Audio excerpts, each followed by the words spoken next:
Jamal Nyers here with Kalle Sauerland after George Groves' unanimous decision victory over Chris Eubank Jr. Did that fight live up to all your expectations? Yeah, I mean, fights come in all different packages, and I think tonight was a war. I think we predicted a war. Wars. There were ugly rounds, there were ugly scenes, but there were dramatic moments. Obviously, the cut. The way that Eubank had to adapt, the way that George, adopted his, the strategy of using the jab very much worked very well for him. George won the fight on points clearly. And I think, both sides, those showed their moments of heroism. If you look at the last round, obviously George Groves was hurt in the corner. He lost the use of his left arm. So he had to defend with the right, it was a tough time to get through those two. It was ultimately, I think it was 2 minutes 10 seconds from the moment the shoulder went.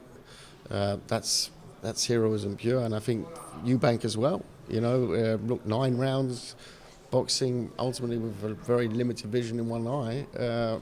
Is also very heroic. So I think we saw a lot of things tonight. Obviously the grandstand finish will stay in people's memories for a while.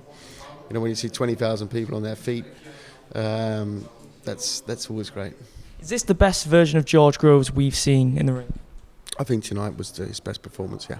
And on the flip side, in terms of Chris Eubank Jr.'s performance, what are the fundamental problems in his game that you think he should work on to get to that elite level in the sport?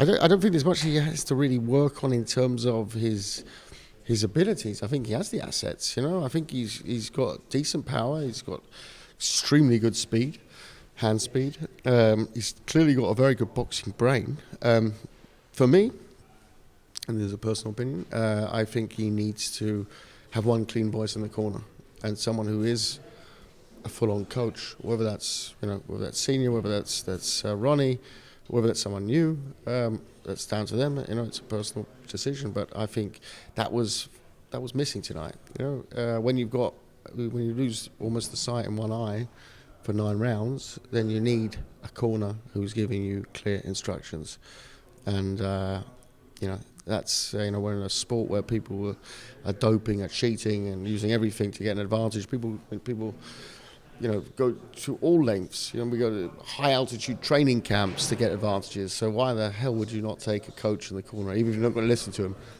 you'd still take a coach. Were you ever in any real fear that the fight was going to get stopped prematurely due to Chris's cut? I've got to say, if I looked at let's say the Joshua fight, this cut was worse.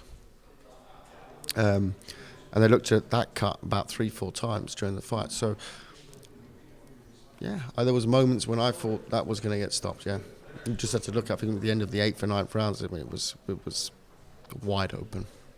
And obviously, the other major injury in this fight was George Groves' shoulder injury. How's this got you feeling right now? It's got to be a little bit bitter.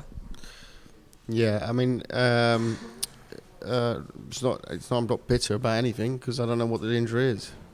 In terms of setting up the final, his turnaround, will he be ready in time? Well, I'll know that at the beginning of the week.